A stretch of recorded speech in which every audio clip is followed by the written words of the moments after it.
Welcome to Dialog Choices podcast. We're doing another Q&A because if I don't have questions to A, then I feel aimless in my life and scared in the dark and alone and cold. This podcast is also a lie. How are you cold? Alone It's in the long dark. California. It's the cold What? season. It's winter. You could be cold. California gets the secret seasons. is to just not wear clothes, and then you're like, damn, it's cold. And then you're cold. Can't believe the cold part of the year is cold out. Damn. I know, right? And that is the How bit. cold does it That get? is the bit. I'll go out in like shorts and a tank top in the middle of the winter to get the mail, and I'm like, dang, why am I cold? See, that's reasonable. I just have to It's walk not that like cold. 3 houses down. I'm not gonna bundle up to get the mail. I'm just gonna walk out Why there. not?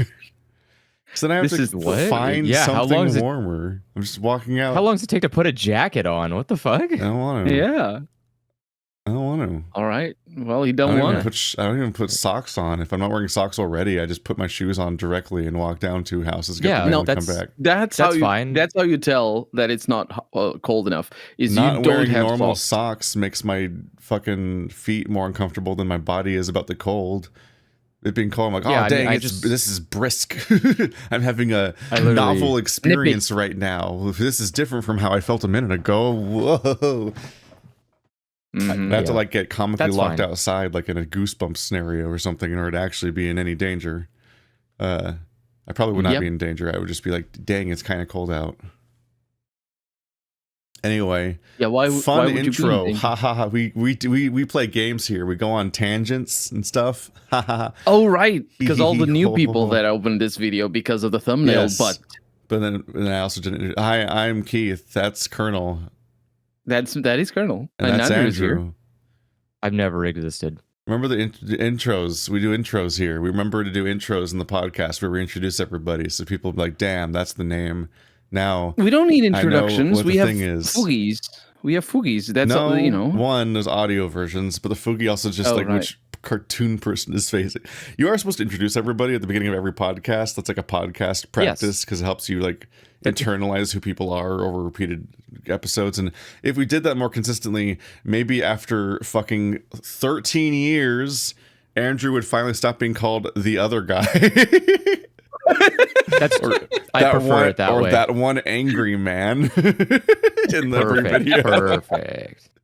That's a Uh, good you're name doing- for Yeah. a character in a role playing game. Honestly, that one angry Keep man. it up, guys. You're doing a great job. All right. Time to front load a furry question immediately in order to boost the maximum SEO points on the video, and everybody likes the video. I'm like, dang, I'm gonna click on this podcast. It's got a furry thumbnail. I was joking that Hell like yeah. I put fucking pixelated amicus on the last thumbnail when it was completely unrelated. It was just like the last video was about graphics basically, and I put a pixelated amicus on the computer screen as a joke because like, haha, graphic settings are low. And it was like the most successful video of like the last couple of weeks, and it's literally like just the back and forth. Like if I make it a furry thumbnail, it's the most popular video, and if I make it not a furry thumbnail, nobody watches the podcast. It's that superficial. It's that fucking straightforward. It's like, this is why YouTubers complain about the algorithm all the time, because they're just like, I really have to like just hit the one note every time I make a video, or it just doesn't matter what's in the video essentially.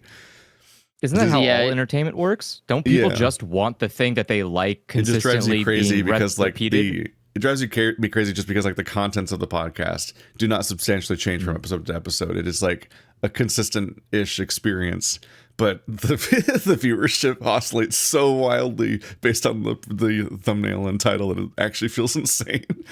You're like, damn, that really is more important than the part where we make the show. Weird. But we're here Hi. for it. And Keith does the thumbnail. Blah blah blah. Unless I forget. So what's the question? Unless you forget. What do you Yep. mean? Unless you forget, you can't just include one of the suggested thumbnails. Well, I can just Actually, maybe I you just could. forget to make a good thumbnail is the problem. Oh, right. Shotokeki Shoujo asks thoughts on better representation for trans and cis women in furry visual novels. Make it. That's my answer. Make it yourself. My answer is make That's the what thing you have you to want. do. I am inherently suspicious of this kind of question. And I know it's like this Okay. easy. It's easy to make this a hot take, and it's easy to interpret this uncharitably and try too hard to make it sound like I'm saying something bad. But ultimately, it's just like, it's not about being anti-women or anti-trans people. It's just like whenever somebody asks this kind of question, there's a lot of context they're blowing past that makes it kind of a fucking weird, like, shitty thing to ask people on some level. Which is that, like, in the wider culture, you have what is considered normal in media and fiction and so on. And then you have, in this case, you're looking at furry visual novels, which is a very specific subgenre. And it specifically is contextualized by being a bunch of independent artists who are making specifically what they want to see that they probably don't get to express or experience most other places.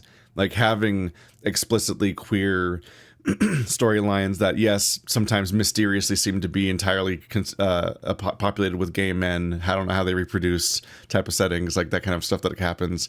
Like, that's wish fulfillment, but it's also like it's queer expression, and it like fills a very important role in contrast to traditional media and everything.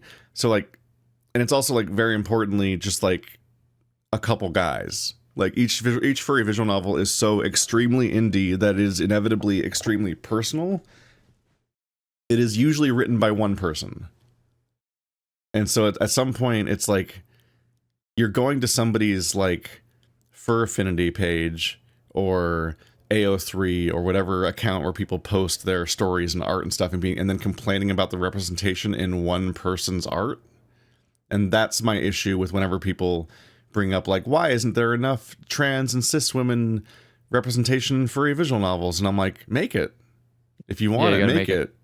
Everyone, the thing about all of furry is that it's just people making what they want to make on an individual basis. Like, these aren't companies. This isn't Disney. You can't, like, it doesn't make sense to lobby the creator of like the Internship or Burroughs or whatever for whether or not they are currently maintaining a level of representation that you think is representative or progressive or so on, because they're like one person and they're just making the individual thing that they want, and it's one story with one cast of characters or so on and so forth.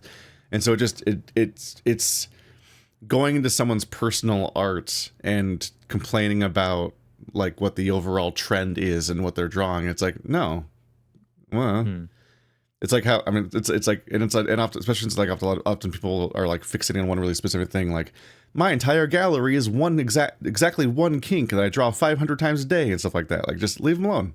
Let him do his thing. He likes shoes or whatever. Yeah. like that's the kind of thing that I have issue with. It's in particular, there was a particular vibe where, for example, when my Discord, when I came out as gay and furry and so on, and there was kind of like a flood of support in my Discord towards that, and a lot of people who were coming in because they were also gay and so on, and it was kind of becoming a space for that. There would then be, there was a handful of people that would come in as lesbians and then complain that the area was such a male-oriented gay space. And it's like, I don't know, man.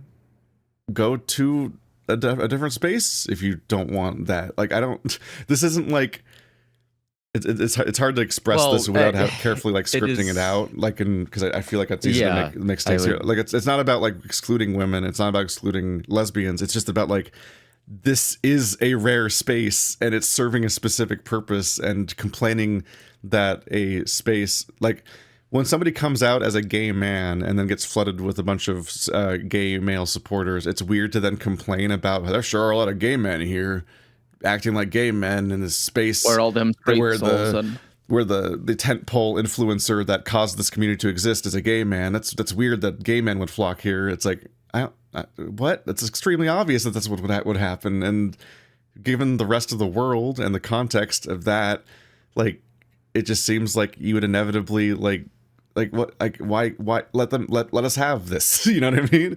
Like, I'm kind of inarticulate first thing in the morning here, but I'm just like this.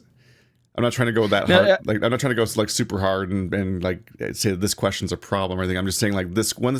I'm saying that this question is recurring, and it comes up in context where people imply something with it, and it's like the implication of the repeating of the question with how often people ask it feels judgmental in a way that feels like it's poorly applied, like it's inappropriate to apply that kind of judgment when you're talking about like indie content and indie art and individual people's self-expression. It's like it's a form of like, I don't see myself in your self-expression, so I am either directly or suggesting the idea of policing your self-expression because it's not expression of me. And it's like, well, self-expression. You go self-express. You do it too. You can do it. It's right there. There's infinite space. I do understand though. I get the idea of the appeal of, like, say, for instance, I am not gay, so it would be very difficult for me to engage with a lot of furry visual novels because I'm not interested in gay romance. So like, how would are there a lot of cis women romance furry visual novels? Probably not. Like, that's probably just not a common thing. And sometimes, yeah, like if I really, really wanted it, I could just make it. But realistically, sometimes that's just how the group is. Like, if you're, it's not that you're not allowed to create art with those kind of parameters. If you want art with that, like he said, just make it. You can just make art with the thing you want it to be. But the problem is that you're asking a question about, like, how would there be better representation for women in a bar that says gay men? Like, well, you're welcome to come in. You won't be shocked by who the clientele are. Dead dove inside, do not open or do not eat. Yeah. It's like this, yeah, exactly. But the thing is, what is on, I get it on some level. Like, if you find out that there's a big inclusive queer community overall, which furry usually is, it could be frustrating to then find out that it's extremely leaning in a very specific demographic, and that the other people aren't like excluded, as in like it's not like they're not allowed in or anything, but it's the fact, but it is not like an even pie chart of representation across the way.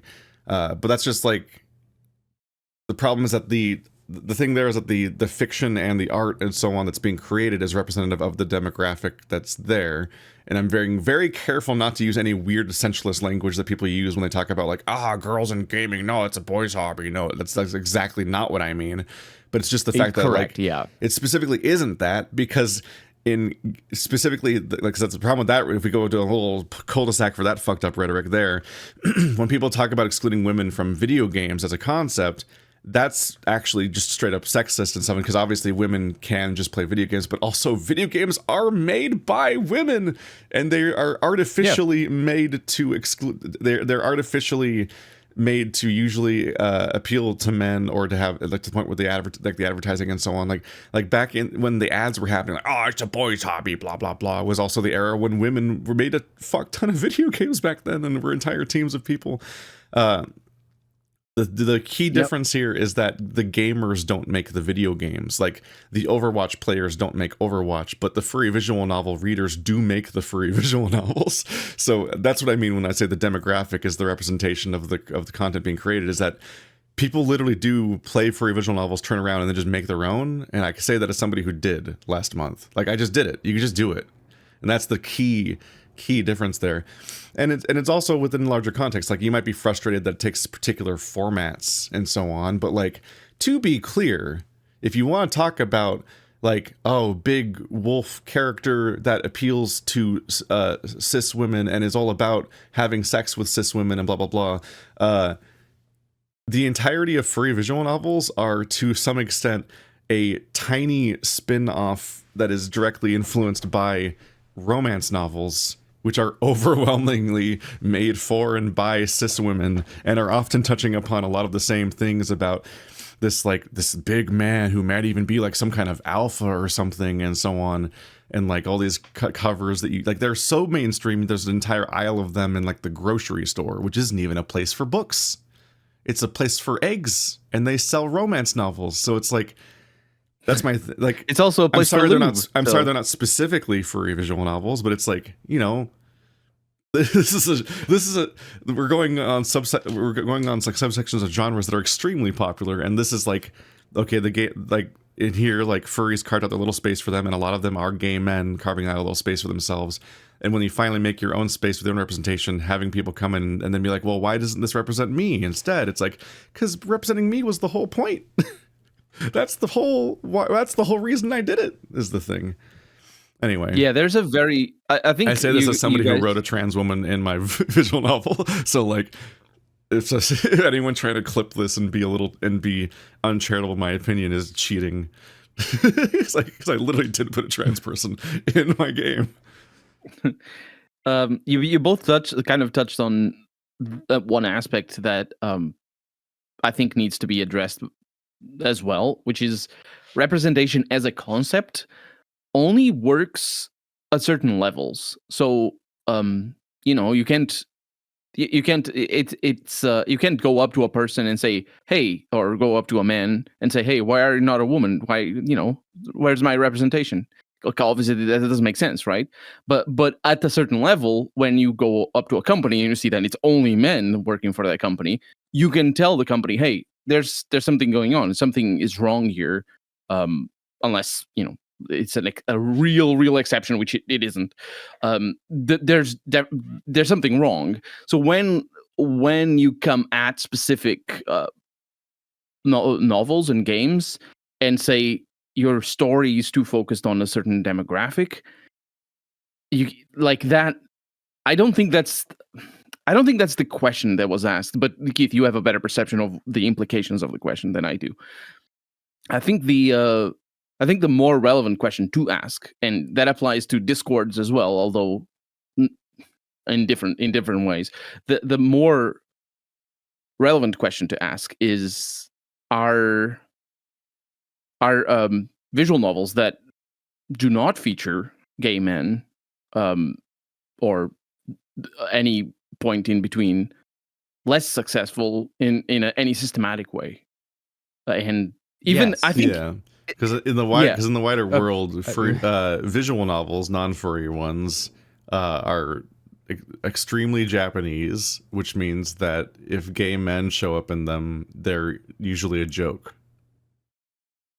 Yep, there's also just monetarily, you're probably going to find that there are a lot less people in that demographic in the group. If you're struggling to find representation, you're probably going to not find as much capital gain either in that area. And your only hope really is to, if you make a thing, they will come kind of deal. Or if you make something and you're looking for better representation, you'll probably inspire or find other people part of that group who want to come and help make things to better represent themselves. Yeah, like and people get excited about it. Like I did. Yeah. Yes. Did a playthrough of Blast Damage Days a few days ago, which might be like a week or two ago by the time this comes out. But that's a all trans furry visual novel. It's entirely and it was had so much support among a group of trans women that it was written and produced by trans women, and it was fully voiced, like the entire cast, every character is voiced by a different trans woman, and that's the entire cast, and that's nice. like a big, like, yeah, let's go. And so that's just people banding together and communicating and making what they want to do, and you can just do that. Yep, do it. I would love to see more representation. Every single time this question comes up, it's a mirror. It's you. It's challenge. If you're asking people why they're not making the thing you want them to make, that's you indirectly asking yourself why you're not making the thing you want to make, because you should not ask other people to make the thing that you want to be made, not individually. You can ask Blizzard that all day.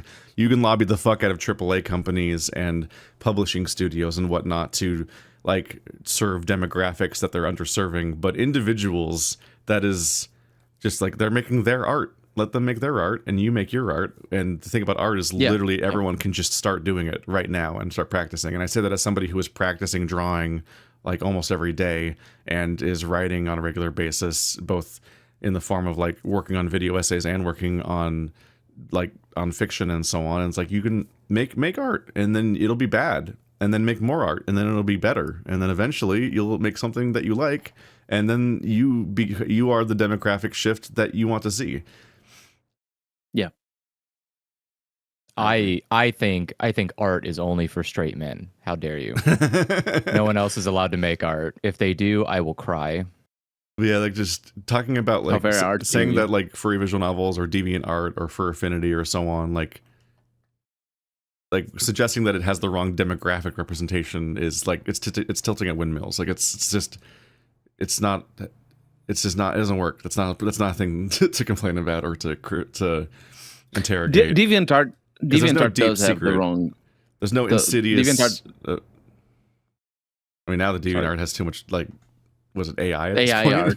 Yeah, it's just AI art. That's the demographics now. Anyway, sorry if anyone thinks that I went too hard on the question or anything. It's just that this comes in the context of like, how do I put this? It's like this might be a worse way to put it, honestly. The question is like, divorced from the question asker. Like we're not. I'm not trying to go heavy on the specific person. It's that the question is a recurring question, so it starts to feel like the equivalent of like when like your mom calls you up on the phone is like, so why do people get mad at all lives matter? And you're like, oh boy, let me get into the background for why this innocuous sounding question is loaded with meaning. And that kind of thing. It's no, Shotokeki, it's your fault that there isn't better representation of trans and cis women. Personally, it's you. You are the dam that's holding them back. How dare you? Let's see here. What are your content creation pet peeves? Says Loriafia.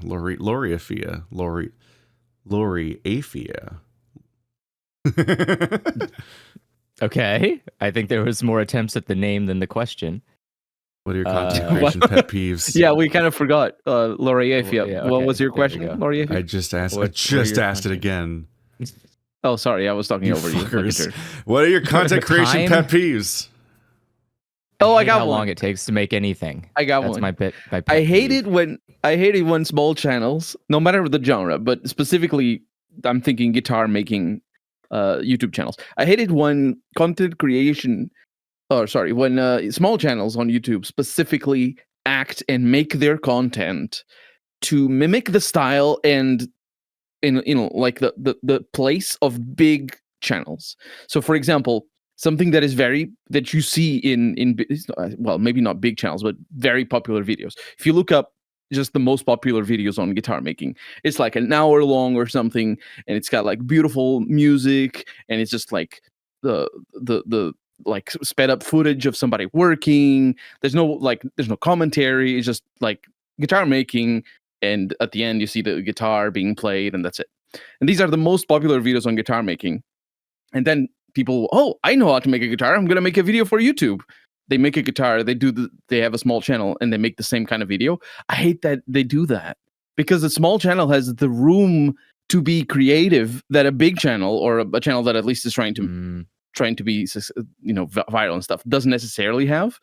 And not only does it have the room, it has the necessity to grab people's attention in a way that the big channel doesn't necessarily. So they need to add commentary. They need to show like the tools, and they need to be like, oh, there's this tip here that I like. People watching, they don't necessarily make guitars. It doesn't matter. It's like watching trains go by in Switzerland. You're not going to go to Switzerland to see the trains in the snow. It's still fun to see, but it's fun when there's like detail and when there's like personal things on small channels. And they missed the opportunity, and I hate it. I hate it that they do that because it just puts me off. If I want to see a video like that, I'm not going to watch one from a small channel. I'm going to watch one from the big channels, which I'm not doing. But that happens on gaming as well. It's kind of sad because getting started on Let's Play, finding my voice and finding what I like to do took me a little while. Took me a few months at least. Being able to know what I was going to do every time I turned on the microphone. And that happened mostly between me and the computer. It didn't really happen with the feedback of the audience. And for somebody to start a small gaming channel and just immediately acting and doing everything like Markiplier does, it's just setting themselves up for failure. But I'll say Markiplier. I don't know what popular gamers are these days. I literally don't even know what's popular on YouTube most of the time. I only know because is Mr. Beast still the biggest YouTube channel? Yeah. Oh, I forgot about Mr. Beast. Yes. Didn't he get like? Anyway, we don't need drama in this question. We are storing up drama, but in the sense that I'm not kill. I'm not calling out any small channel. I do make the effort to I will watch. defeat Mr. Beast in single combat. No, Contact. Now that isn't even a furry. He's stolen valor. Yeah. No. We need to put Why all would the you fake do that? furries in an arena. Mr. Beast, Super Eye That Patch does sound like a Wolf, Mr. Beast video, actually. Somebody else I can. It think does. Of I was gonna eventually. say. All these furry there's my bait pet channels that aren't peeve. actually furries. They just have like a furry looking branding. Mr. Beast coming out in a full fursuit. I'm Mr. Beast, and I gathered the world's furries to fight for me in an arena, a coliseum. Hey, is a furry that doesn't brand their channel in any way, shape, or form like a furry not a furry channel? Is that not a furry channel? Yeah. I mean, if you're not telling people what you are, then no one would know what you are. So you aren't making a thing for that space. Like if I was making content that it's was like how my channel I don't wasn't know, queer when yeah. I wasn't out. Okay, because I also even react double so, because even if you are furry, you especially could just not be making furry content at all, because like furry is an innate part of yours. Like you can commit to it a lot, but like furry isn't innately who you are necessarily. So like if you don't show it in any way, then it's like being a furry behind the scenes doesn't make the channel furry. That's why I'm asking, because I agree with that answer, but the answer, so if you flip it the other way, yields the opposite, which is a channel made by a non-furry with furry branding and furry content is a furry channel, right? Or do you need the confluence of both things? It needs to be a furry person and furry content. Yeah, you need to be a furry. Yeah. I mean, it's kind of like somebody. Super Eye Patch Wolf is not a furry. It's just he looks. You just expect him to be when you see his branding. The thing is that. Yeah, you have you say that just with confidence. You've never seen Star Wars, but I know you've seen this YouTube channel. I'm sure you've seen something from. You've seen some video that he's made, because I know it's been posted constantly around, especially in. You can just not watch stuff. You have infinite power to not do that, and that's crazy. Like it's just the avatar. Really good at not watching stuff. I am very good at that. Yes. You can't stop him or make him start, I guess. You can't start him. Yeah, I think the thing is that you can try to pretend you belong in a space, but people in that space can often see that you don't belong there unless they're really bad at, I guess, judgment.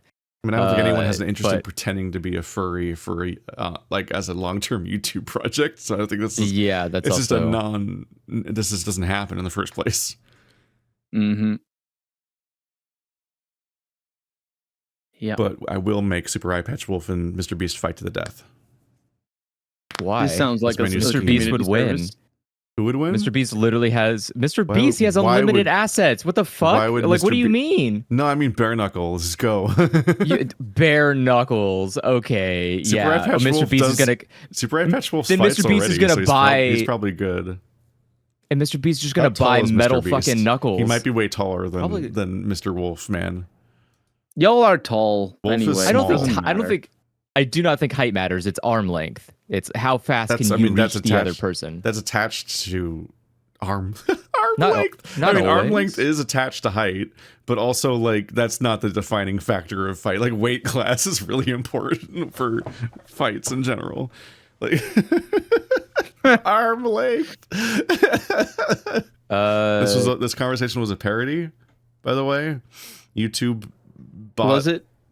Moderators, this is not a threat on anybody's life. Apparently, Mr. Beast is 6'3". Jesus Christ! Well, when you have a lot of money, you can eat a lot of food. He's like a foot taller than Eye Patch Wolf. Okay, well that's going to be that's unreasonable. A David and Goliath like fight, almost if you 2 will. meters. I don't know. I don't know what meters are. I mean, in abstract I do, but I don't really. Yeah, I know. Intuitively It's only. feel Okay, that's not too meters. tall. It's 1.92. It's getting close to the part where it starts cutting your life in half. So I would It's just that being a foot taller than someone is usually impossible. No, it isn't. Being a foot taller than someone the same gender as you is usually impossible. Okay. Yeah, not impossible, but it's kind of a stretch. Literally, it's a significant spread. It is. How tall is? I don't even know how tall Eye Patch Wolf is. I'm not a foot taller than Illusory, and he's a tiny boy. He's tiny. You need the combination of being very large and very small, and it sounds like Mr. Beast and Eye Patch Wolf are exactly that. Mm-hmm. Anyway, so don't make them fight. If you don't know who anyone besides us are on YouTube, this is an incomprehensible conversation that's gone on for too long. And if you're watching this not on YouTube, then it's even more incomprehensible because what are we on about? You guys need to answer, though. My pet peeve about content creation, which I assume they mean like created content and not the process of content creation, because a pet peeve is a weird way to describe workflow, because pet peeve generally implies things that other people are doing that bothers you. I think what I hate is when people just over explain their mistakes or whatever, specifically in scripted content, and the worst, most egregious one is when they do it unscripted.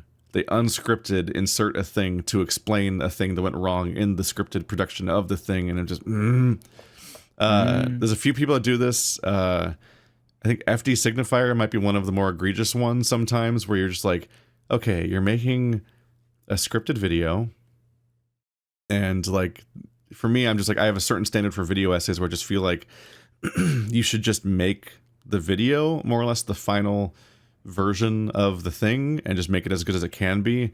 And inevitably, in the giant mess of the video, you'll have some moment where you're like, I slightly misspoke on this one thing.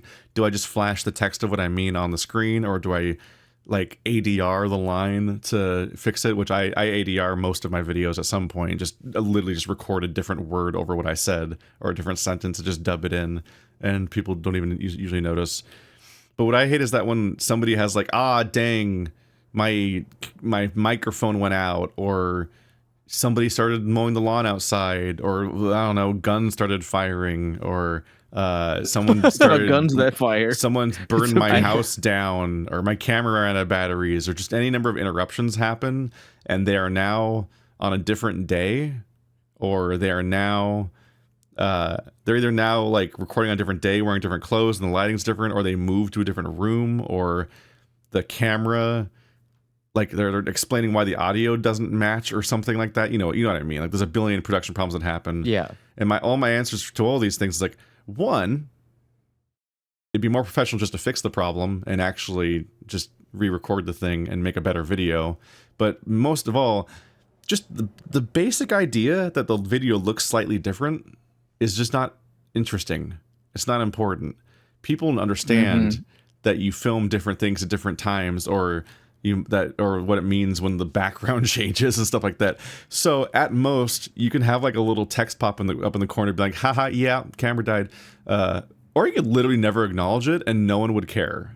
Like, it's just not a thing that matters. And I've seen some video essayists, one, if your audio goes bad or something and you just leave it in, and it's going to be like 20 minutes of your video, I'm kind of judging you, because you should have just redone it. You should have just gone back and redone it. I know it sucks, but unless the shirt was really good, then it's like okay. You sitting there and like editing the shitty version of this, as long as you had to, was already more work than it would have been to just re-record a better version of it and then put that in your video, and then have the video that lives forever be the better video instead of a shittier video.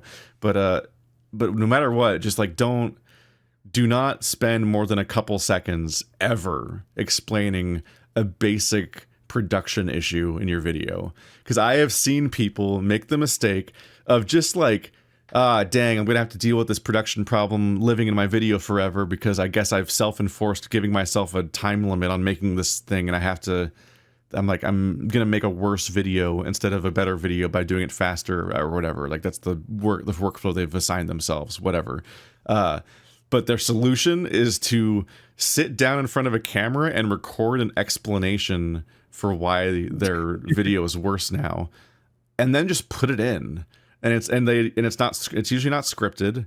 It's just like them rambling, and sometimes it legitimately goes on for a minute or more, and you're like, oh my god, this destroys the flow of your video. It just absolutely obliterates it. And it's like, please stop doing this.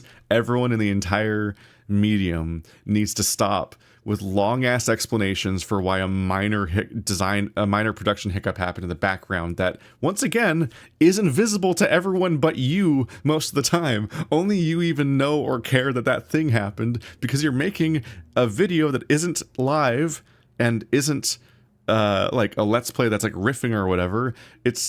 You're making a scripted video. It's just not that deep. Just don't stop making your video worse because you're worried about your video being worse. That's the part I struggle with. It's like they're insecure about the particular thing that's happening for a moment in their video, so they're making their video way worse in response, and that drives me insane. Anyway, you can tell it was a pet peeve because I went on for a long time about it, ironically, given the context of what I was saying. I'm rambly. I'm ranty today. My pet peeve is when content is made for children has no value. Wait, like what? I really don't like when you're making when content that's made for children has no value. Not that correct. It doesn't. Yeah, you mean like yes, the difference between like I made art that's child friendly versus like fucking Elsa Gate. I made jangling keys that go in front of children because I don't respect them. Yes, I do not like. It's a pet peeve because it feels. I don't know. It's content that tends to get pushed to all audiences, because when you make content that's not explicitly children, right? Like like Mickey Mouse Clubhouse. Like when you don't make something that's like, this is for 5-year-olds explicitly, then it gets made for general audiences. But you can tell that it's content geared towards younger audiences. And when you look at that content and it's just nothing, it has no purpose. It does not your videos don't have to be a thesis about anything, but the idea that you can make a content for children that is literally just garbage, something there to just keep them distracted for a few minutes, is bad. I feel like if you're going to be given that unquestioned amount of time with an audience that is malleable, use it wisely. Like it's it frustrates me when I look at that and I see a general purpose video and it's like, this has no value. There is no reason for this to exist other than to exist to make money, right? It's just there to be there to exist. And you can feel it from every aspect, from production to how people talk and act, the way that the lighting or the setup is. It's all very particular and it feels gross and I don't like it. And it's annoying because that ends up coming through in a lot of other ways and a lot of other types of videos, because people will see those videos be successful and mimic those types of things. And then that in and of itself spreads like a disease.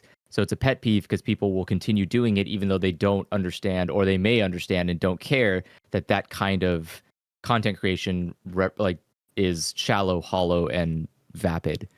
And I would rather it not exist at all. But I don't know if that's a pet peeve. I mean, realistically, it's just annoying.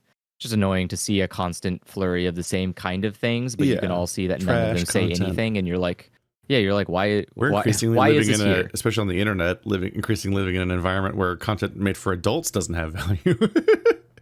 Well, yeah, and that's the thing is like, it's just at some point you would also start finding it a pet peeve if like your local city dumped trash outside your front door. You'd be like, okay, well at some point maybe we should have a landfill for this stuff. Like, why don't you put all of this garbage content on like Kick or something where no one will watch it? I would rather that, please. Well, the bots will watch it on Kick. Sure, the bots can do whatever they want. I don't even want to tell them what to do anymore, except go in a box and die.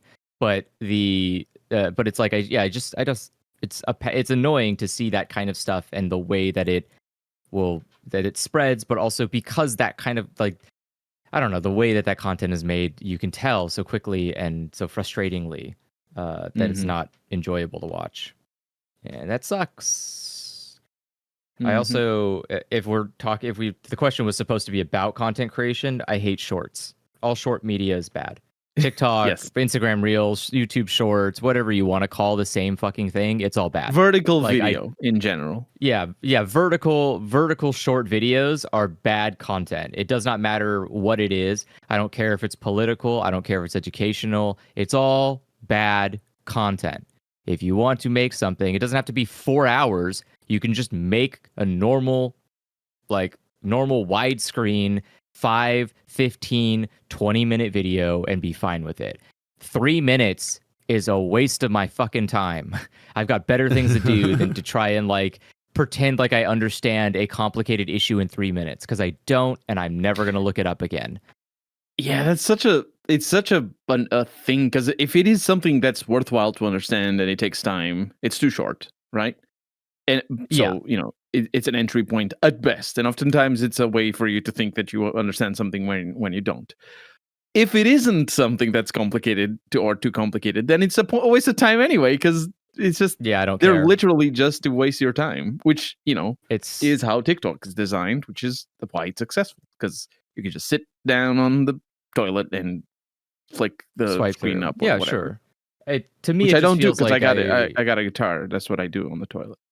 You should not do anything on the toilet except for No, you shit take the and guitar. go This is home. a tradition as Wow, old as my guitar players have guitar existed. gently You know what also is a tradition from guitar players? Dying. But that doesn't mean everyone That should too. die. Well, I'll get there maybe.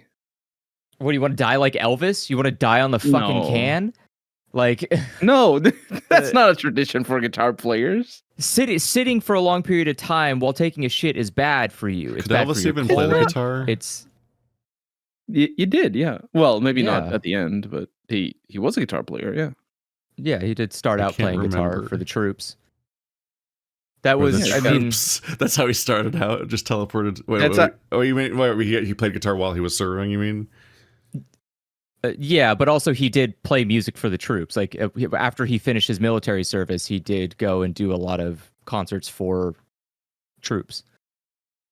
I was just saying it seems difficult to start out that way, because why would they hire you? if Oh you're yeah, no, starting? I mean yeah, no, he was busy fighting a war. I think he was in the middle of World War I or II. I think it was. He was not that old. I think it was II, right? It must have been. Was it Kuwait? Was it Vietnam? No, because he's older than that. Oh no, it was post. You're right. He served in Vietnam. Yeah. Is it Vietnam? Really? I thought he died in 60 something. Oh no, no. No, 77. I don't know Elvis's He- life. His peak was in the 60 something, but yeah, he's from 35 actually. He's as old as my grandma. Or Oh was. yeah, he's dead, but yeah, he was a pretty old guy. Yeah. Kind of an You have to obstacle. remember that it's hard to contemplate or hard to quantify, but Elvis Presley existed during a time where if you moved your hips just a little bit too fast, it was considered a moral outrage. So you have to remember that's the time he lived in, which was not that long ago, but was also not that long ago, right? Elvis is closer to 9/11 than Jesus. But I mean, I don't mean. Sorry. I mean, Elvis Presley As a person, Yes. right? Elvis Presley was most things I can Elvis- name were closer to 9/11 than Jesus. correct, which I just meant by the level of prudishness is it's not like Elvis was born during the fucking Dark Ages or something. But yeah, it looks like his military service was from 58 to 60. Anyways, the point being is that don't make See, content. it wasn't the Content's bad. Vietnam. Content is bad, and you shouldn't do it. Content's bad. Don't make content. Except self-indulgent furry visual novels. Get on. Nope. That That content should be banned. All content. Howard Beck Videos Yeah, asks, "What's something you unironically love about the holiday season? Even if you don't hate, even if you're a hater and don't celebrate and blah blah blah." Time off work. I appreciate that everyone is stupid enough to agree that we should not be working during a holiday that's made up and fake and has no representative value to us as a I was society. so caught off guard by that. I've had to make By what? plans for Christmas that are not on Christmas itself most of the time. So I haven't actually celebrated Christmas on Christmas in years. And this year I needed to drive to a hospital that was hours away, and I was just really worried that it was going to be a huge pain in the ass to drive there on Christmas. And I really underestimated like the holiday effect, because like for every other like holiday or thing we celebrate, there's just a fuck ton of traffic of everyone trying to get to that location and so on.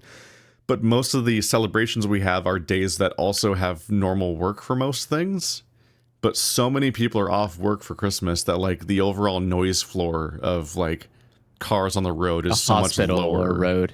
Yeah. Like so much of all traffic is gone because no one's working, that even if people are driving to their destination for Christmas, it's just like it's clearly much less than the normal amount of traffic that just always is there. So I got everywhere I was gonna go faster than normal, which was really surreal. It wasn't even like a normal day of traffic. It was legitimately, we got everywhere faster than we would on a normal day, and I was worried there was going to be like a massive amount of traffic. So it was actually wild seeing how much the world kind of turns into a ghost town on Christmas, although maybe it's different in like major cities or something.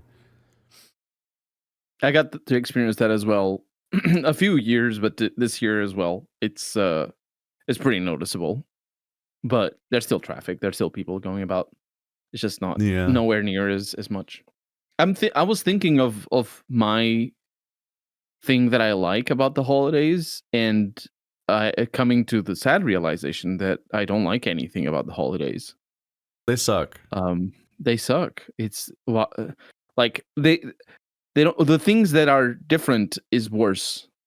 Because I'm not at the age that I only get gifts and don't have to give anything, so that's out the window. So that the family that I get to see that is new or that I don't get to see very often is usually, without exception, the kind of family that I don't get to see for a reason very often. So I'm lucky with the family that I do get to see. Often is are the people that I have a better relationship with. Same goes for, non-family people. It's just, I don't like anything about the holidays. Yeah. And not Gift even for a giving is personal. pretty bad, just in general. Like, it's just traditions of gift giving. Like, I don't know. Just get gifts for people that you like in your life when the idea strikes and it seems like a good idea for people that you care about and so on, and just do that. But tradition, like big moments of like everybody get each other gifts in a giant clusterfuck web, like it's why there's a big nightmare spam on the economy around Christmas, and why delivery is a clusterfuck and the mailing system is taxed and so on. But like it's all in service of, like, let's be honest, trash. Capital. Like everyone's just giving each other trash and spending a lot of money on it and being stressed about it, and it doesn't. Yeah, it does not lead. Like we're all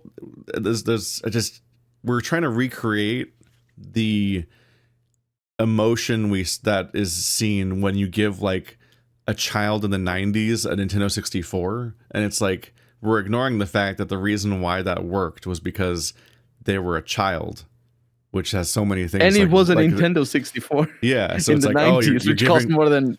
So it's like, oh, you're giving them a video game console, and like they might have, like, they're a child, so like their exposure to they don't have internet back then, so like their exposure to like the world is so limited. They might even not know certain things even exist yet. But even if they do know they exist, they have zero power to get the stuff. Like the fucking, like, A Christmas Story is about a child wanting like a fucking toy BB gun or something so bad, and it's because they're so powerless because of how they're essentially pets that have consciousness, that like normal pets have consciousness. Sure, whatever. But I'm saying like children are basically pets the younger they are. So like they have zero power. They can't do anything. So like you can rock their world by giving something that will literally change how their life functions for years, because suddenly now they have a Dreamcast. They didn't have that yesterday and they couldn't get it in any way, and so on. It's like that's the only context in which gifts have that potency that people are chasing all the time when they try to give people gifts and be like, oh, they're going to think it's amazing. And yeah, if you care about someone very much, and you find the right gift in the right context, you very well might be able to get the right reaction out of somebody sometime.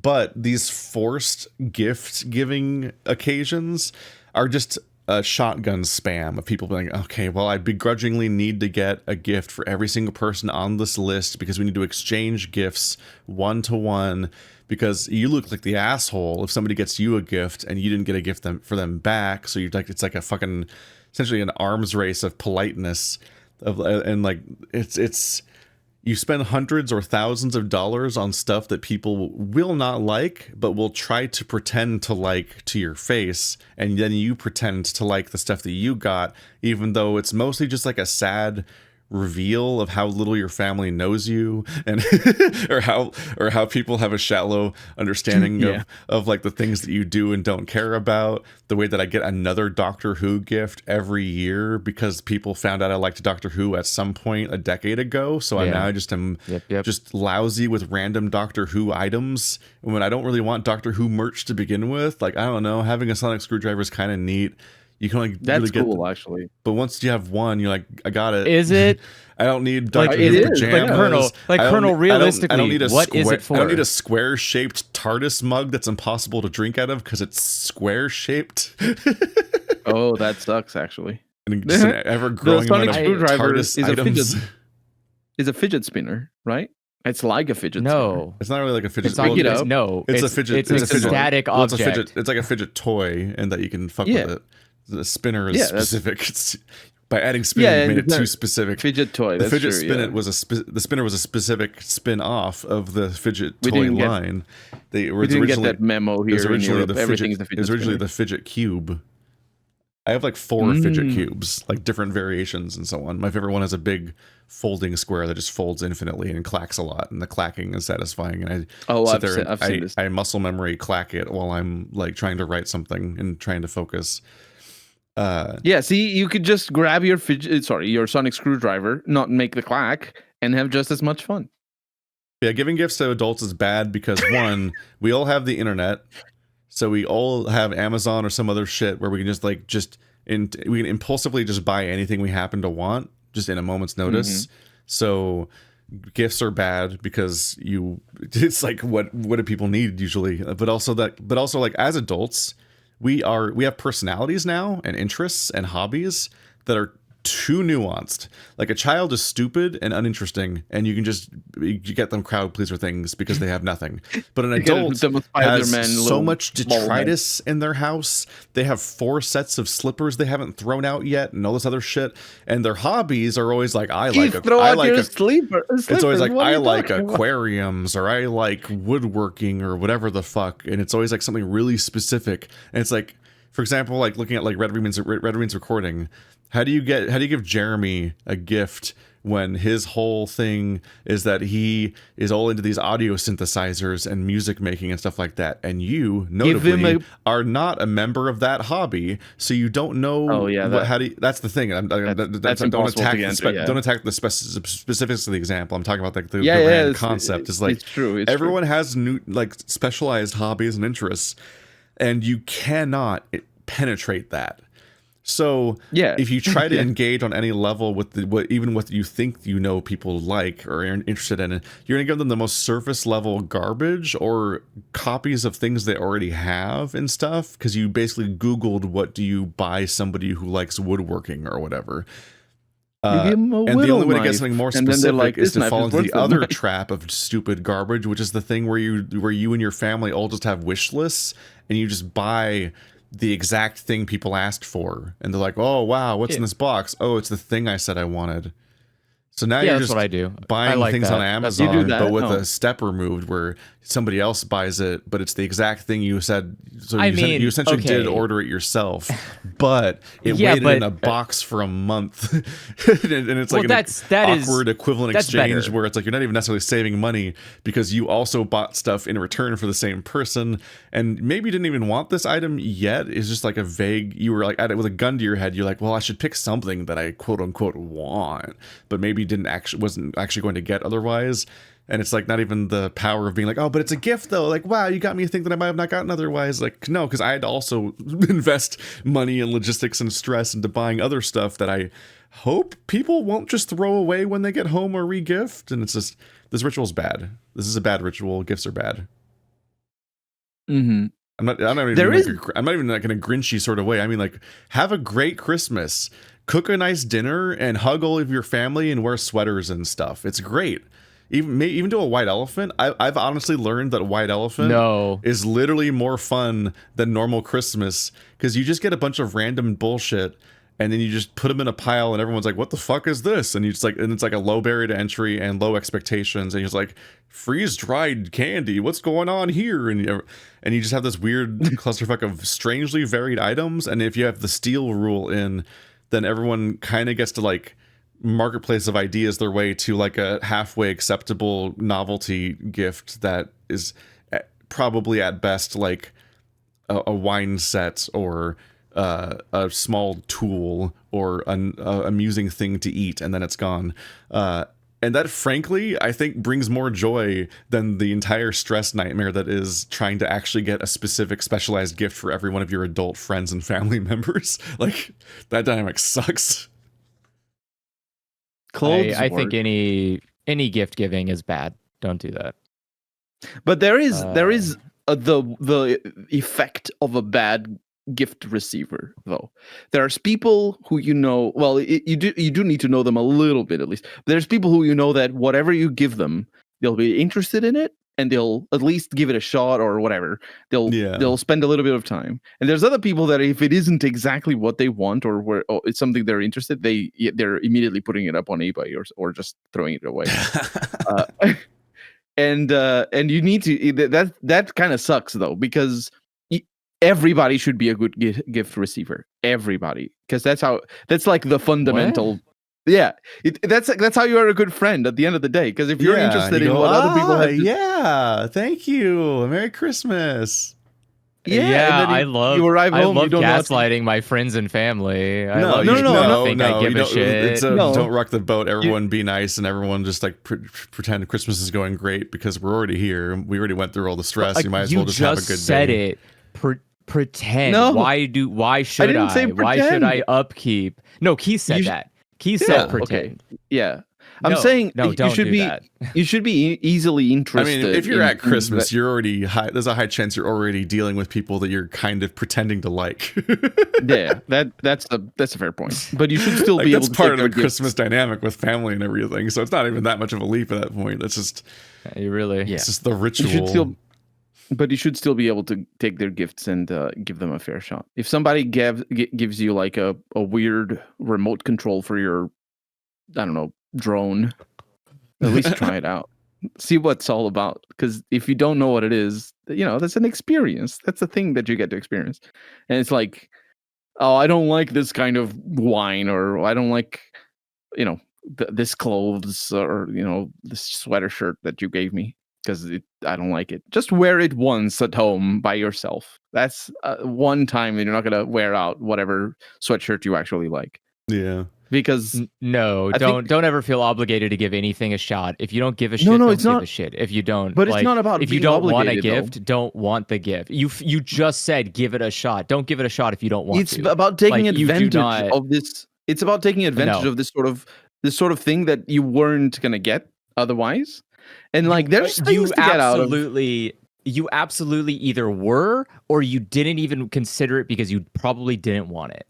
Like, yeah, because you didn't want it. But yeah, so as a modern adult, like he said, literally, if there's something you want, something you care about, you have the means and the access. Unless you're literally poor, you have the means and the access to get it at any time. And the only thing that holds you back from getting things that you want is because you either want to save them as gifts that other people can give you, or you didn't want them at all, and now you're tricking yourself into trying something you otherwise wouldn't try. I think there's limitations to what I'm saying. So knickknacks and things like that are a little bit harder. But imagine like was it a piano player? The kid's example of a synthesizer? Yeah, maybe. Yeah, somebody comes up, somebody knows that this person loves playing synth, and they go on Amazon, see a synth on discount. It's $90. Oh yeah, it comes with its own stand. This is great. I'm getting this person this gift, and they Keep go the all the receipt. trouble spending. Exactly. I have But never it's returned a gift ever. I've never Really? done that either. Yeah. I've No, done that but- constantly. But what I'm saying is, this Uh, person who's very experienced in playing a synth, maybe they definitely have a better synth than whatever you buy on Amazon for $90 on discount. But it's still a new experience, though, unless you have already played. Like maybe maybe this person started playing this synth on something crappy like that. But even then, going sometimes just it's a different thing, and playing it for like 20 minutes and being like, yeah, this is crap. It's still fun. It's still a thing that you didn't do. You weren't gonna do. No. You gotta think you might as well I don't spend wanna time with do it, that. yeah, and just see it. Yeah. And, Yeah. you might decide very quickly you don't care about it, but that's what Yeah, happens. that's Uh, very wild. and to be clear, like certainly- everybody, audience, blah blah blah. This is not an anti-gift giving screed I'm on. It's anti-Christmas. I think Christmas is stupid as a government assigned deadline for giving gifts to a large number of people, and that leads to bad gifts. I think that if you care deeply about people, you can give them good gifts, and in a certain context, you can know a lot about what people might want as a gift. And someone like I give Stephanie gifts at random throughout the year because I actually have ideas and also know enough about stuff. But it's like when it's like, okay, well, get a gift for your aunt now, and then they're gonna get a gift for you. Do it now on this specific day. It's like, I don't know what the fuck they're up to. They don't know what I'm up to. It's gonna be trash. We're gonna give each other trash. Yeah, or that's what I'm just saying. It's like, gonna give up and exchange each other cards with a 20 in them, which is just enriching the stupid card industry. I already hate that too. I hate that we're all supposed to buy each other cards for some reason. I've largely protested Christmas in small ways.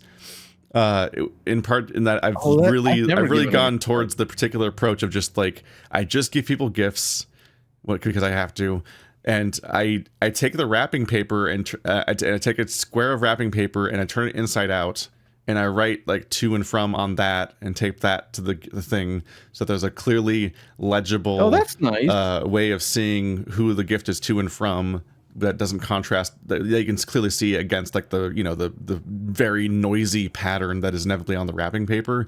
If you write on the inside of the wrapping paper, assuming it's not reversible wrapping paper, that's usually a nice little like card you can put on there and tape to the gift and make it legible without having to buy any kind of stupid nonsense of like, these are my special little folding index cards that I put on everything that lets me address my gifts as if I need an addresser, which even that's a small expense. But fucking like cards, like Christmas cards, that's collectively so much money added on top of all of the gifts you're giving, and it's just like trash. It's just like trash messages from a third party, so they don't mean anything. Like, you didn't say this, so it's like it's not a heartfelt gift, and like it's getting egregious because like at this point, so we all have to admit the sham we're enacting that nobody likes. We all need to band together and just admit that this is bad and trash, and that none of us even feel that good about it, and we're all just doing it out of a sense of like communal like guilt and agreement that we all have to do this for each other. Because like it's getting really sad when we are on our way to our destination and then we stop at the closest Rayleigh's or whatever and just buy a card in the card aisle that's like near our destination. Because I have been 2 Christmases where the same card repeats 2 or 3 times. Whoops. That's funny as hell. Like showing up in the same clothes, but it's like, whoops, you showed up with the same card as someone else. Like really highlights the sham that is Hallmark cards and how we're so bad at expressing emotions to each other that we're just like buying them from someone else and be like, that's good, right? I spent $5 on this. I did Christmas right, didn't I? It's like, it's stupid. Don't stop buying cards. They're all stupid. Just hug your fucking family. I like how there's a lot of attempts to try and justify parts of this system, but not other parts of like this whole thing is bad. It's just don't. It is bad. But I'm pointing at how it's holistically bad by pointing at every single individual bad part of it. You guys can just it's all bad. there's these stickers that are white. You can just sort of like write on them and just tape the sticker. Yeah, we have to them. those too. Yeah, you don't need Yeah, none of we the cards. invented I've those. never- Don't There's an worry. expectation to get cards, and if you really get sucked into the bizarre Oh no! etiquette of people, there's the additional expectation sometimes of thank you cards in response to cards. And you're like, fuck Yeah. this. Oh, that this sounds is like rich people 100%. nonsense. This is 100% To like the me. equivalent of like the diamond companies inventing a ritual use for diamonds so that people would all buy diamonds. It's like the Yeah. cards have invented their own purpose, and people are Oh falling my for it God. because of marketing and just like. It's Oh, like no, wait, the there's card. adverts for this?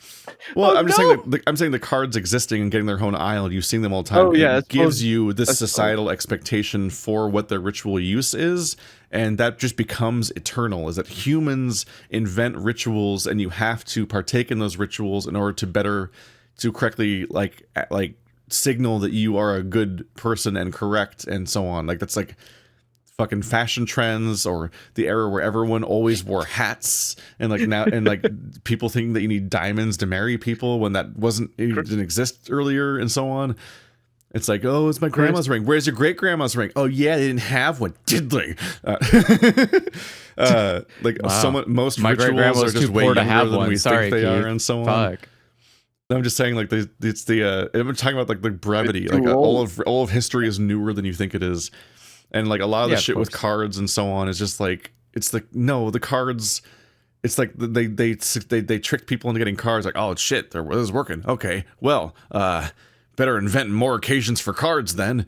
And like that's the whole grift, is to keep coming up. So now we got thank you cards where you thank people for the other card, and it's getting this fucking infinite feedback loop of trying to be properly engaged in the proper amount of etiquette, where every step of this process costs money again to a company that isn't being enriched by this process. It's like they've inserted themselves into your family dynamic for profit. Like they don't belong there. You could just write something down. It's fine. Get a Chris, fuck- the just get a real pen. truth is, Christmas cards are the opium of the masses. yes, That's the yes, reality. obviously. And Karl Marx said blah blah blah. No, was that Marx that said that?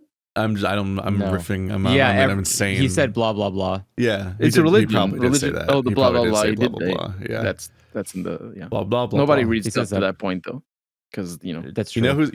know who's really good at giving gifts for each other? Is furries. furries. Yeah, Yes, because it's a fucking fandom that has a shared niche interest that everyone is on the same level of, and you can just look at somebody's gallery of the stuff they keep getting to get an idea of what they might want. And so many furries love Christmas because of the fact that like they get really good gift art from artists they like, or from their significant others via artists they like, or of topics they like, and if you're getting really specific, of kinks they like, and so on. And that's like, you can actually engage very specifically in Christmas behaviors with your online furry friends better than you could your own aunt. And that's just true. Which I guess is accidentally an answer to the question of something you unironically love about the holiday season. My original answer I was going to say when I read the question was that my favorite thing about the holiday season is there's so much fucking Krampus art. And it's just good Krampus art. So I enjoy the ritual of everyone drawing Krampus every December. That's fun. Krampus art. What is Yes. Krampus art? Krampus. Oh, Krampus. with the Kramp- thing. Oh yeah, Evil furry Santa. the yeah, with satyr. the thighs. Yeah. The German satyr Yes. that goes around and beats children and eats them or Yup, whatever. hot devil Santa. Mhm. I mean, a lot of people think that the Santa's hot too, but Krampus is definitely hotter, not just because of the brimstone. Brimstone isn't hot. I don't know. That's It's just a word people say in reference to hell and stuff. But yeah, because which Krampus isn't technically from. being- Maybe I don't care. I don't really care about the lore. There's a hot goat It's not man, lore. and he's like, "I'm gonna punish you," and I have a long tongue. What that it's do? folklore. I like that it's Oh, lore that lore, Krampus yeah. has big tongue because of the art, and it's like, well, this is gonna influence things. Mm-hmm. So the secret to Christmas, everybody, is be a furry. Like most things, that's my advice. just don't- for most of your and problems. then you Don't- can gift an adoptable to your friend instead of whatever you were going to give to your aunt. don't buy adoptables. celebrate That's a weird religious- system. or whatever, just something inexpensive is what I'm I'm saying. not that opinion about adoptables. Whatever, who cares? Do not I've celebrate never bought one. state-sanctioned religious holidays. They are bad for you, bad for your society Yeah. and your community and your family and everyone you care about. Let them die into the wasteland of history's forgotten. They do not need to exist. Gift giving, if by forced, is often just an arm extension of consumerism, and consumerism is trying to kill you financially. Do not do it. Do not. And engage. in Let it reality, die. consumerism is killing us all. So there's Yes. that. Well, Well, maybe it's not us killing all, the- but super rich don't get it's killed. ki- no, it's killing us all. near It's- you. Consumerism is killing the planet you fucking need to live on. So unless you've got a spare planet in your pocket, consumerism's killing you. It's just not worth it. There's no need for it. If you want to celebrate holidays, make a nice dessert, bring it to your family, and then I don't know, burn them alive or something. Do whatever families do together when they hang out. But like gift giving is really stupid and dumb and shallow, and 99.9% of the time when you give a gift to somebody that isn't someone like you interact with on a constant daily basis, it's a shit idea. It's a shit gift. It's everything. It's just all of it's a bad idea. That's what's fun about And- furries is like, oh, you're furries, or we're furries. Ah, we're both furries. Ah, so it's like a birthday comes around, just draw people for their birthday. Yay! And I've But like, again, those are I got into the people habit you're of just engaging drawing with. people for them for their birthday, and it's just fun to do, and it's just a fun little process. And it's very hard to have negative feelings come out of it because it's not like you have to do anything with the art. So you're just like, someone drew me, and you either like the art a lot or you're like, it's fine. But you're like, And it takes I like, effort. but it's neat that I got art. It's nice that they did that. So it's just like it's really hard to have anything but a positive reaction to it, and it doesn't take up space anywhere besides your Google Drive, I guess. Like, who cares? Yay! I've got limited drive space on the cloud, Keith. I have a lot of things to keep in there. I don't have time for Is that a garbage. cloud? Yeah. What do you mean? Is that a thing? I can tell you right now that I'm like. I mean, all at forms of storage 70 How technically have heavy do limited- you use your cloud storage?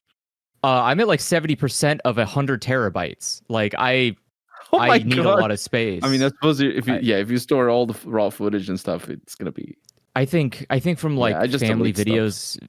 videos and pictures alone is like close to 500 gigabytes of Jeez. That's media not and too content. much. Like, That's not too much. That's probably more than the average person, I would imagine. How many That's- many I don't videos think and pictures do most you people have? can store that much I have space 3 on pictures any kind a of year. cloud storage they have access to.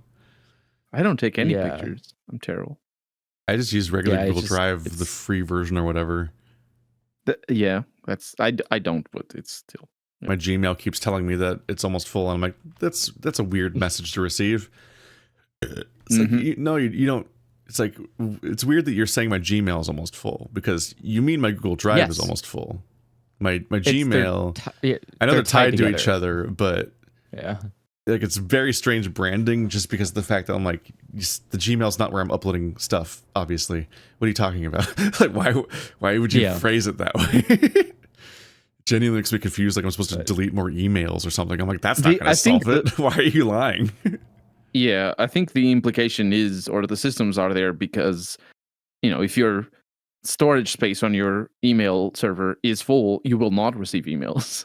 So Correct. your Gmail being Yeah. full is important because you will not receive emails, which is kind of it can be life changing. You may not realize this, but every email does take up space in your Google Drive.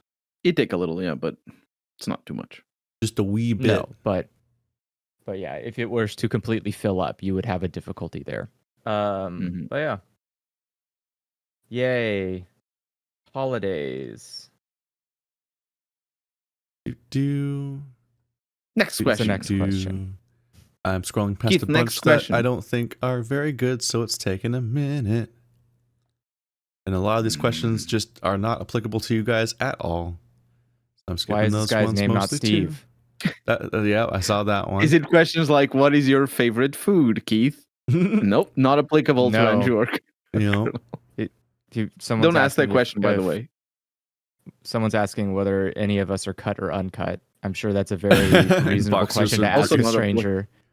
Yeah. Not uh-huh. applicable. You should start You- asking a lot of strangers that question, just unprompted. Is it? Oh, that's such a weird thing. Is it? People would know what you were talking about if you just asked that randomly. Yes, what, cut or most uncut? likely they Yeah. would. Yeah, Yeah. that is so wild. Which, yeah, no, people know what that means, Yeah. unless they don't. I don't know. We got into how in Factorio people don't know what bricked up means, so who knows?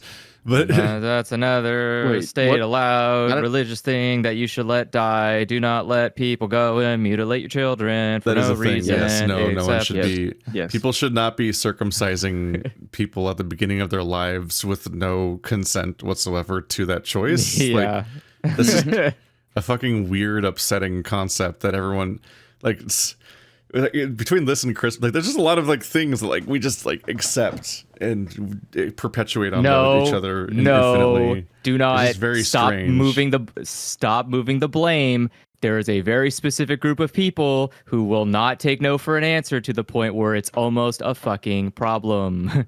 Just it's also like, don't say your parents have to no. consent to that? Like, it's their fault Yes. ultimately, and they're just Yes. they're all just And you know collectively why? following along and Because- saying yes, and it's like Yes. it's just strange. It's like why is it it's- so universal? These fucking weirdos, even Because non-religious it's a people. religion. No, because they're constantly not religious. That's what's weird about it. Like Americans just fucking do it all the time. It's like why A lot is- of non-religious why is people why is the celebrate answer Christmas. Almost yes by default. Because That's Christmas a very isn't a religion. Christmas Christmas isn't is- removing body parts. No, but Just Christmas because- literally says Christ in the goddamn That name of the doesn't- holiday. Like, bro, Yeah. it's a religious holiday. No, it people should not be. Just Yes, it because- is. It just should because- not be celebrated unless you follow that religion. It should not be state mandated or approved unless the state follows that religion. Christmas I agree does with not that, though. belong I here. agree with the state mandating the holiday, or not mandating, but it isn't necessarily a religious like It is. It is if It if is. you see it as a religious Where holiday. did it But come in from? practical- Let's see. Oh, it came from Christmas before. origins. It The came from before. Christianization of a Roman holiday, the winter There it is. solstice, and the Came from incorporation of other cultural and religious traditions. There Get it it is. the You got fuck it. away from me. Get the See? stinky, gross, comes from plague, before- parasitic holiday away from me. It comes from before Christianity. But my point is, as a de facto, practice, it is, even by religious Christmas people. didn't exist before the Christian holiday. It was winter solstice, You just said which the is a Christmas different and thing. Come on. The origins of Christmas is the Christianization of a Roman holiday. It is not the Roman holiday renamed. It is the Christianization of it. It is. They though. took it. It is. That's they why put it we in a have, like, the blender, and then they Christmas- fed it the to Christmas tree, and that's why we have the cakes that we have and all that. It's all cultural. It's all non-religious, even by religious people. Even Christians practice a lot. Not all of them, obviously, but it is such a what I'm about to say is such a normal concern that it is. You'll definitely agree with me that people talk about this as being a problem. Even Christian people celebrate Christmas in a non-religious way, and this is a problem to those in charge of Christian institutions, to the point where if you go to mass or whatever in Christmas, this will be the sermon will be about, oh, you can't forget that Christmas is actually that's marketing. That's like AI saying it's going to change the world. No, it isn't. Well, it's just that's all marketing, and then people counter reacting as being like, no, it's going to change the world. That's bad. No, it isn't. It's fine. Christmas is in practical terms a non-religious holiday. But I don't know why we're talking. I just this was a pet peeve. I'm sorry, I didn't mean because to. my thing is because shift. it's the majority focus of the holidays, and it should go away. The death of Christmas will be the savior of us all. I think, but I do think that the We should just cultural celebrate implications. Krampus, and that's it. Just Well, I mean, Krampus. we could break it. If you want to Celebrate break it Krampus. down, I Observe can Krampus. I can explain to you Enjoy why every Krampus. part of the homogenous hell of Christmas is bad. You want to know why winter solstice is bad, why the Yuletide laud is bad, why the gifts of the Magi are bad, why the Roman festival Saturnalina is bad. You want to know why every single holiday. Well, the thing is that that a holiday based around religion is bad on its whole, foundationally. Don't do those. Get rid of them. Any kind You of have to. any You can any tradition based around religion is based on falsification of a made-up fantasy. Do not use it to make any kind of system in society. Holidays, decisions about Culture- laws. Don't do it. You're drawing a distinction that exists in modern times, but you're drawing a distinction between religion and culture that didn't exist in old times, and to the point where it also he's doesn't doing exist the today. usual thing where he goes on about how like all culture is bad and all language is bad and everyone should speak one language and have no differences. Oh, okay, between then you're them. not- Like No, This has happened multiple times in this podcast where he comes on this kind of rant. And it's like, all right, Yeah, sorry. well, no, Sorry. Yeah, that's true. he goes That's- okay, I take far it back. enough that it just sort of becomes kind of both I take it meaningless back, and also yes. like it's going to just piss people off. It doesn't matter. I won't live to see the death of the things that I hate, so I just have to hate them openly while I live. You can witness the death of the things that you hate in your heart, and that's how I do it. I hate something, I don't do Yeah, that. well, that would be great if my heart didn't constantly get exposed to the things that I hate every fucking year. Like, Okay, that is I understand where you're coming Anyway, Tiglopoon asks any game that you love but everyone hates or that you hate but everyone loves. from. Be a contrarian about games instead of religion, Andrew. that's a lot of. I mean, the list is endless. I don't know how It is many. pretty long. How much? How many hours we got? There's a lot of games that are shit that everybody likes, and games that I Yeah. like that are considerably shit. Like that's just media. That's enjoying media. Welcome. Especially nowadays, like increasingly just like the popular gaming is like what's popular in video game went away from just being like taste and design and started being like, oh, all of the most like predatory and gross games are popular now. So like now it's like the popular games as a concept that's are easy. basically something I hate. That's an easy Yeah. answer though. Yeah, it That's used to a be, really it used to be easy like, answer. yeah, I really like Dark Souls 2, even though people don't like Dark Souls 2 that much, but I hate Skyrim because I think it's not very interesting, and I think it kind of was a step back for the industry. Or I don't like Tears of the Kingdom. I think it's really like losing the formula on Zelda. No, but it's like, no, I hate fucking Fortnite and like Honkai Star Rail and games that are literally monetization first and video game last, and increasingly that's just like all that people play by and large. Like people just are constantly like people's entire Twitter feeds are just their gotcha polls and like their genres that are named after the monetization structure have become the most popular genres of games in many cases. Like, ew, why didn't you bounce off the part where it's literally like an ad for how they make money off of you is the name of the genre? Like, why wouldn't that not be the red flag? But people just love that stuff. So inherently, even though people are like, everybody hates those. Like, no, they don't, because everyone's playing them and giving them money all the time. They clearly love them. I know that people criticize them like I do, and that exists. Which is fair, But that's not but it's not hating representative. People love Yeah. those games. That's why we can't stop hearing about them all the time. Yeah. Any game that has gambling mechanics in it of any shape and form is a bad game to me. So But that's you can we need Nope, you need to that's- we need it's to define very clear-cut. everyone. every single Andrew game hates from Baltro. Balatro. Yep, I Wow, I said hate it Balatro. simultaneously. Yeah, I hate Balatro, and that's fine because Balatro's a I hate lot the of fun. concept of gambling. Sure, I need to don't play doubt Balatro. that. It's just, and I'm sure Fortnite is fun for people too, but I don't fucking care about any games that have any semblance of gambling in them in any shape and form. Loot boxes, what is the any kind gambling in of Fortnite? gotcha pools, or the what's it called? Yeah. I don't, It's- think, it's got I don't loot- think we can call battle passes gambling. Doesn't it No, have I guess loot that's So I'm just like I'm trying to find the gambling element in Fortnite. I'm like, Sure. Sorry. I Yeah, don't think there's Fortnite any- is a bad The example. only randomized loot is in the roguelike element of Oh, being really? a Didn't- shooter game. which randomized is loot still is- gambling. Yeah, It's but still it's like, that's like But it's Overwatch like has it's- gambling because you don't. Oh, let's see if Yeah, this Overwatch. this game- Overwatch does literally have gambling in it. It has Yeah. loot every crates. time you start a new game. Well, let's hope that the team is not a bunch of toxic people or bad, or both. No, that's not. That's too the gambling. far. That's different. That's too far removed from the concept of gambling at that point. yeah, just but a it's definitely multiplayer game. play- He's talking about the concept it of loot definitely drops plays at in- that point, and you're talking I about know, like I know, but- gambling and like whether or not people will be friendly. they they 100% designed the game around that feeling of, oh, maybe this time it's going to be better. It's one of the parts of why it's addictive as a game. But I also hate Overwatch. So you got me there, Yeah, but that's fair. I do hate Overwatch. So like again, anything that I don't has hate anything that is a game of chance, I do not like. Anything that is a game So about everything. praying.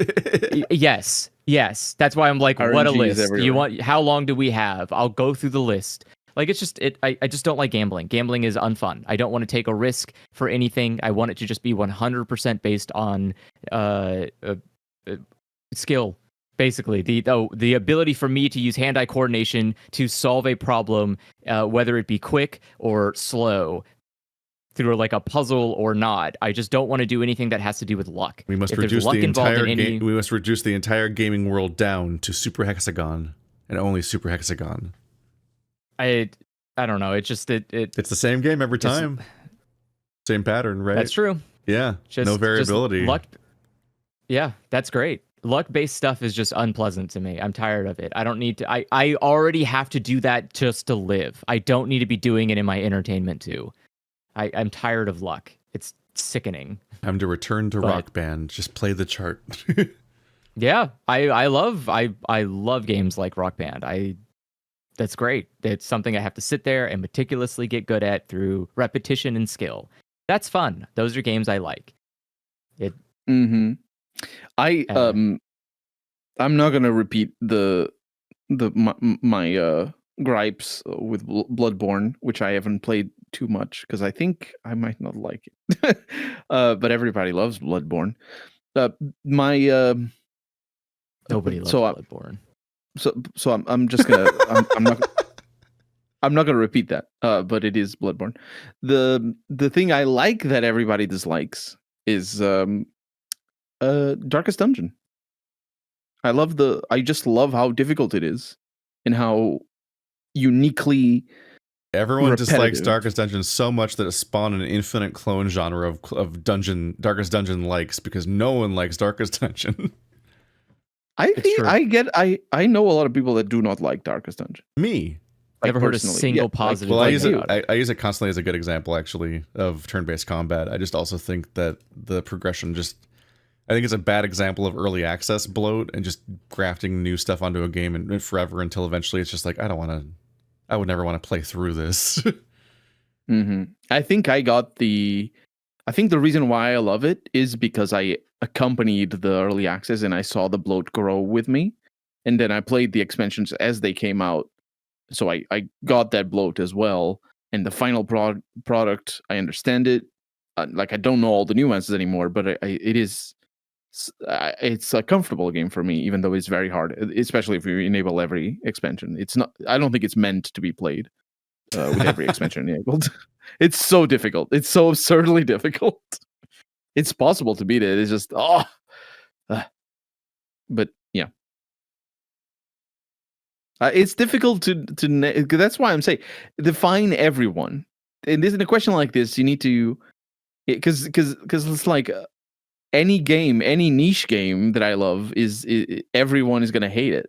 Like I grew up loving Fallout 1 and 2, and I saw that I was in the era where how I love Fallout, people were like, "What, Fallout Boy, the band?" And then came the era where I said I love Fallout, and they say, "Oh yeah, I liked Oblivion better though." They said, which just drove me mad at the time.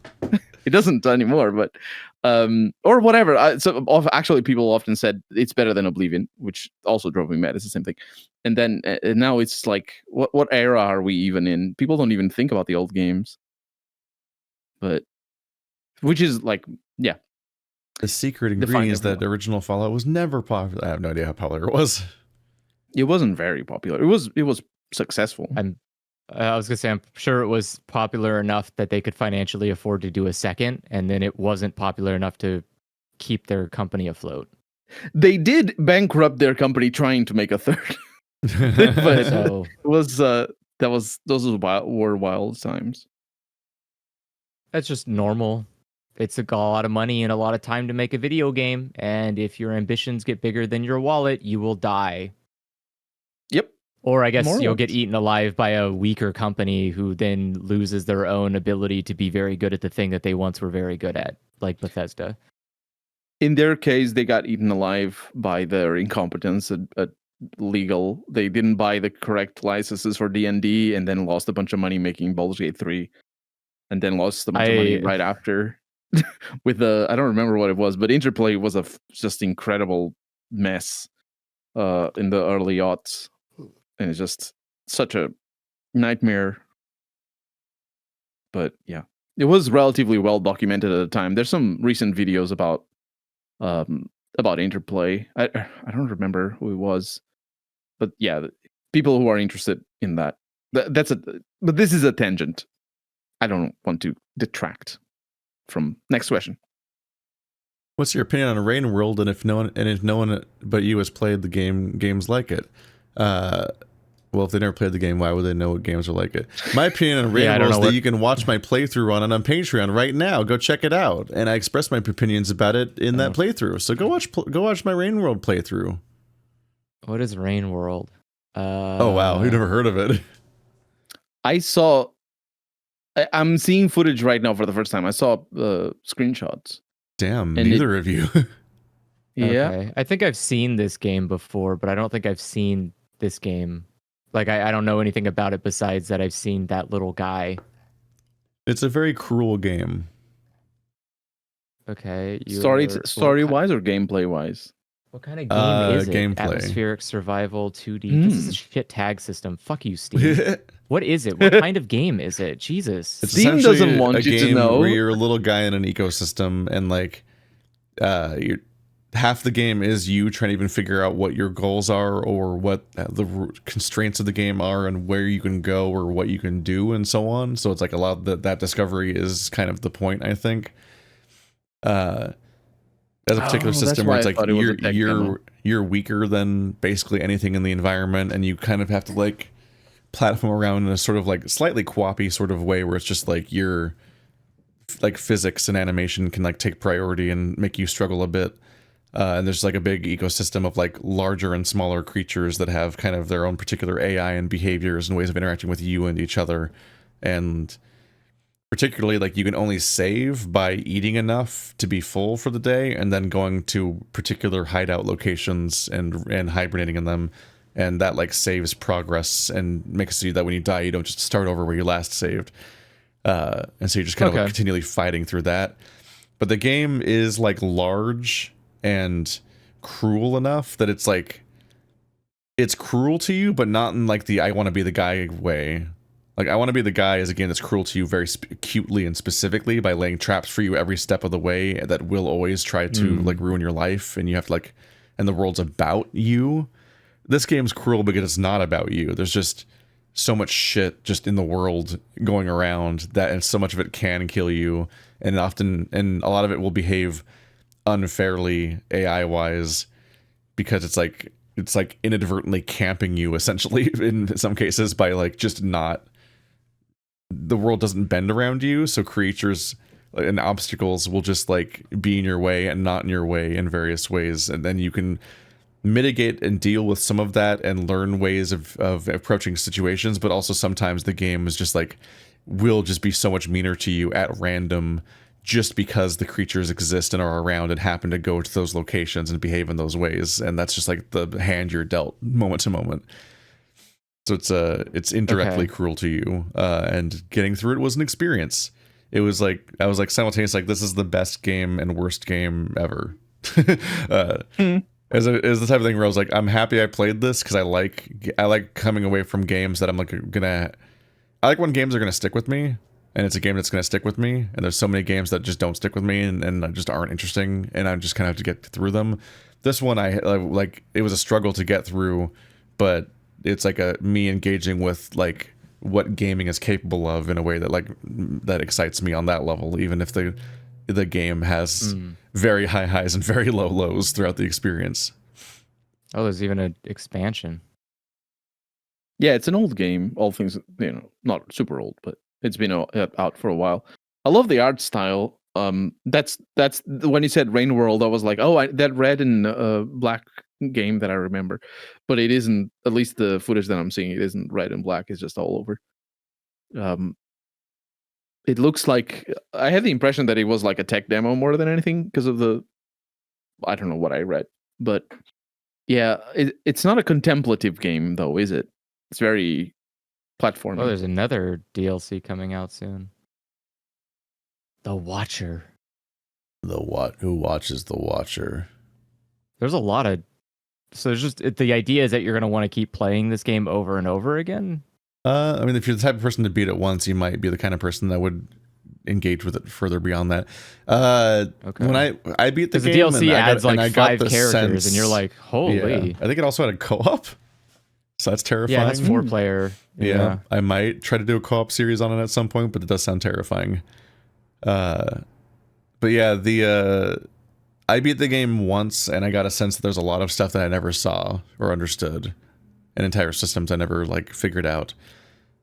In particular, when you hibernate, it shows your little person sleeping and whatnot, and then it shows like your rank going up or whatever, and like other confusing symbols that you need to interpret over the course of the playthrough.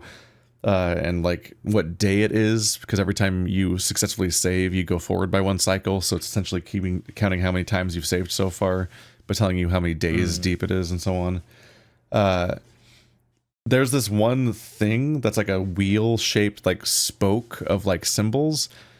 In particular, it starts off with like you have a symbol, and then coming out of that is a dotted line going to another symbol, is like what you see at first in the playthrough. But over the course of the playthrough, suddenly you're like, okay, there's like 8 of these radiating out from this thing in a spokes of like a wheel, and they all look different and have different ways of denoting some kind of progress or not progress on them, and all their symbols indicate something. And the best you get is that they kind of get a title for each one that shows up sometimes, but they don't tell you what any of them are. So it's up to you to interpret what your behaviors are that are even influencing those, and what their payoffs are and rewards are, and what you're progressing and so on. The game is very happy to just not explain things to you to the point where you might literally never figure out what something means the entire game. But then somebody else that does like click with that particular thing might have a different experience that playthrough because of the fact that like they figured that stuff out. Like something that I did find interesting was the fact that the game has intelligent creatures in it. So like the game has like wildlife and whatnot, but then it has like tribal characters going around, and there's you trying to figure out like the moment there's intelligent things, it's like being in a zombie apocalypse, and there's all the zombies everywhere, and you're like, okay, those are the bad guys, those are things that just attack, those things that just want to eat if they can eat me, and that's it. But then you see people, but they're not your people, so you're like, what? They're not your people? Whoa, yeah. bud. No, I just mean like that's the Walking Dead scare, is like one of the scariest things when in the Walking Dead show is when Rick encounters a new person, because that's not from his it's not from his group of people, so you don't know what they're going to do. You don't know if it's safe to acknowledge that you have a settlement nearby or don't have a settlement nearby. Are they potentially more predatory or less predatory based on whether or not you might have reinforcements, or whether or not you might be alone? Because like if you're alone, then maybe they think they can take your shit. But if they think that you have people nearby, maybe they think they'll be in danger to fuck with you. But alternatively, if they're from a larger settlement and they find out that you have people nearby, maybe they think they should be coming after your entire settlement and go back later. And maybe you need to kill this person so they don't go home and find out about like the fact that you are an indicator that there are people nearby, and then there's going to be a larger war or someone. Like that's like a lot of the social dynamic of Walking Dead. That's not exactly what's going on in Rain World, but I'm saying like that's I'm talking about why it's scarier to encounter intelligent people sometimes in these narrative contexts of survival, is that you see this other person, they're like, okay, well now I know what the lizard does. The lizard wants to eat me when it sees me, and it can fall off cliffs and stuff and blah blah blah. When I see a person walking around carrying objects and stuff and carrying a spear, I'm like, is this person going to hurt me? Are they going to like, does commerce exist? Can I befriend these people? Can we work together against wildlife? Or will I just very abruptly get killed by them with no warning at any moment? And also, are there more of them? And sometimes there's a lot of them, and you're like, okay, there's like 8 of them. Do I need to run the fuck away? Or how are they going to react if they see me? That's the dynamic with human-ish creatures in that game, is you're like genuinely trying to piece together what the interaction's even going to be. and there are like systems at play. It's not just RNG. So it is like there's something to figure out about that dynamic, and it's not as cut and dry as like, oh, the shopkeeper and Splunky, don't hit him or something. It's way more messy than that. So yeah, they successfully recreate the uncertainty of how to interact with intelligent creatures and why they would be scarier than the reliability of just a normal predator that just behaves the same way every time. And that's why the games are interesting, systems driven stuff. Some games that edge a little more towards Dwarf Fortress and a little away from Call of Duty. Just being like, what if games were full of all these sorts of weird fucked up interactions? Like Noita. That game's a nightmare to play. Has anyone played Noita? No, I don't know what it is. No. Genuine. It looks a little bit like Terraria at first glance, but what it actually is like a game where you play as like kind of like a wizard person that's like, it's like the Divinity Original Sin 2 like terrain effects, but taken to like infinite complexity. Like it's just like the combination of like Divinity Original Sin and Baldur's Gate 3 like floor terrain effects and all those like weird immersive sim elements crossed with like all of the immersive sim elements that you can get from something like Terraria, and like having like water physics and fire propagation and explosions and terrain damage. It's a game that's just so complicated in its potential interactions and encourages you to fuck with them, and then you just try to like navigate this like randomly generated world to try to like beat these levels, and just like insane outcomes will just happen procedurally from the fact that all these things are able to interact and the world's just kind of let loose upon you in this kind of way. Oh, that's really cool. I'm seeing some footage as well. The fire physics. Yeah.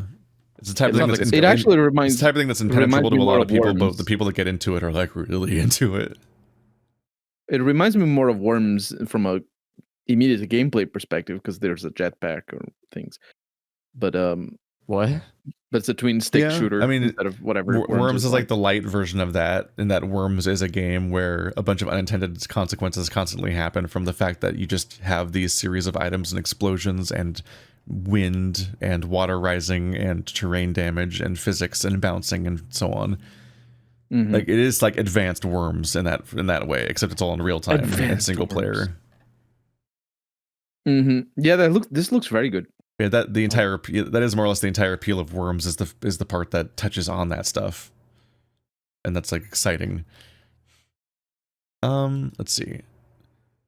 Gay Panda asks, "What's a game that you did not like but suffered through?" That should be obvious. We're wrapping up a year and a half playthrough of Password. This feels like who like answers itself, that question. But you guys have examples? Yeah. For me, I've talked about it in this podcast. 100% Pathfinder Kingmaker.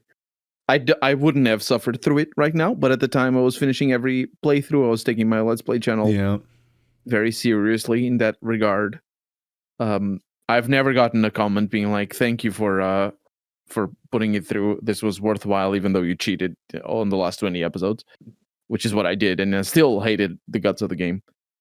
And but I hated it more. I was very disappointed with the combat, and just how it absolutely requires you to use the systems to their fullest, and to basically min-max your characters, in a game that just is not very interested in making the systems very interesting in the first place. The itemization is very simple.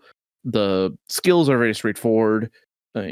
Just they're tabletop inspired, so they're limited in that way, but also that's what the game is trying to do.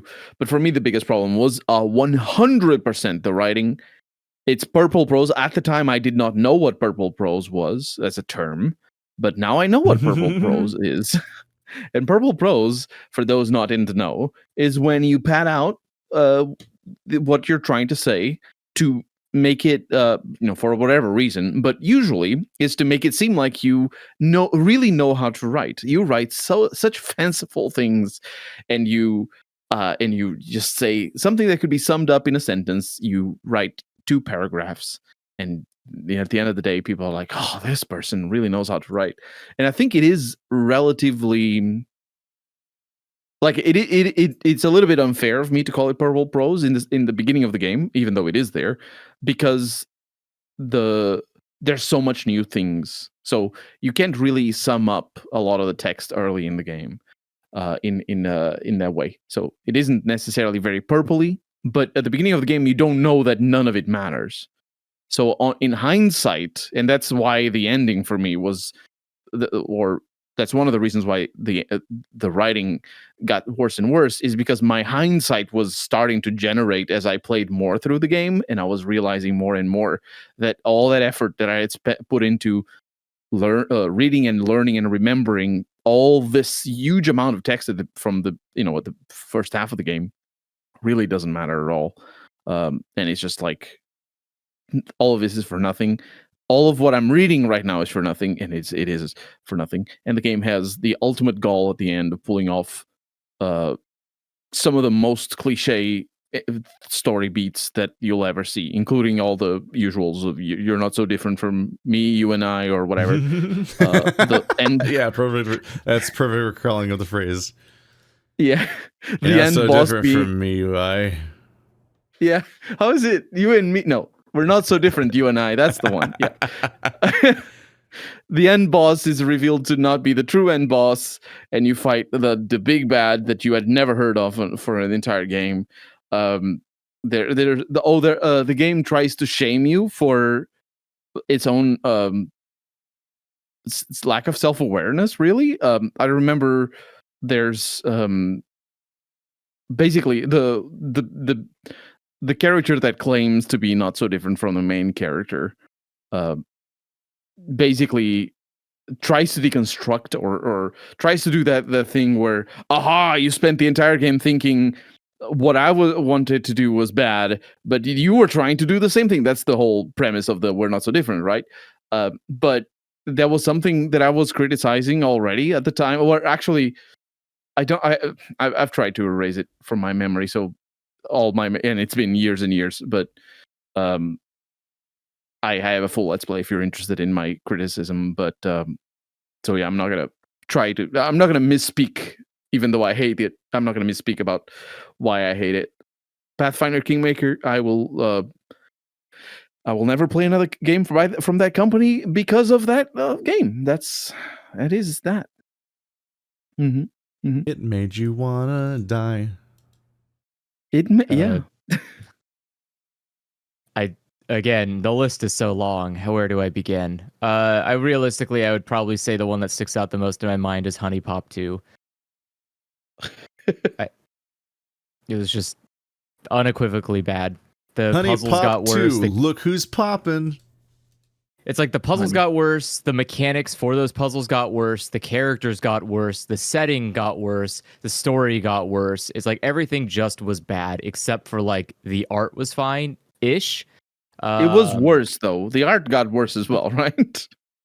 I wouldn't say the art got worse. It just the art changed its style, which is fine. The art was fine, right? Like in terms of was the quality of the art good? Yes. It just had a different style that I don't think was very appealing to what was previously the way that Honey Pop 1 looked like.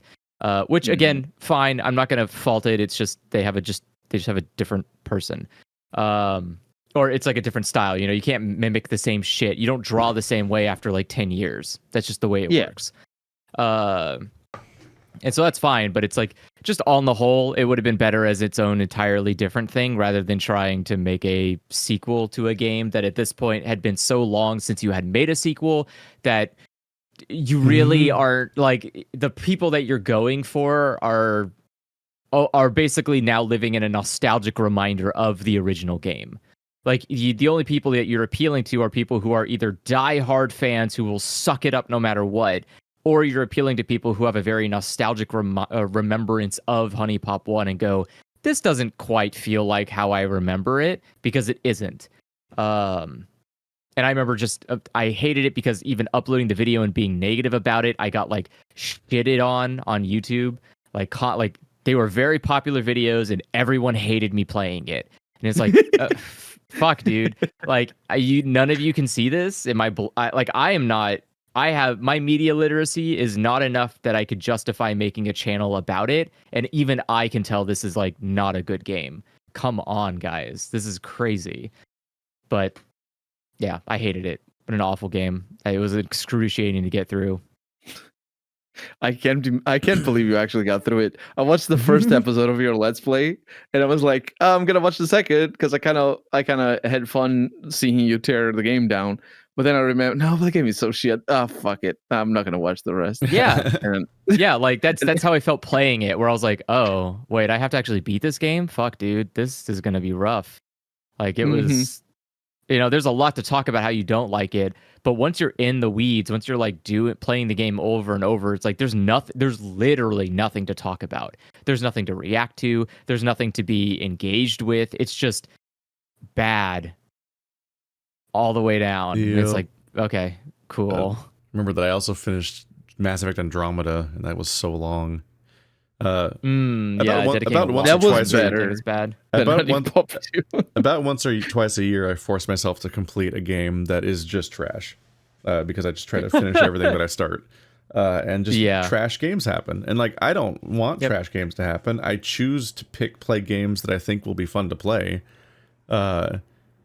It's relatively rare I play a trash game on purpose, and when that is on purpose, it's usually the intended experience, so that's actually a great time. It's usually like, can't wait to play a really jank Sonic game that I played on purpose because it's supposed to be janky.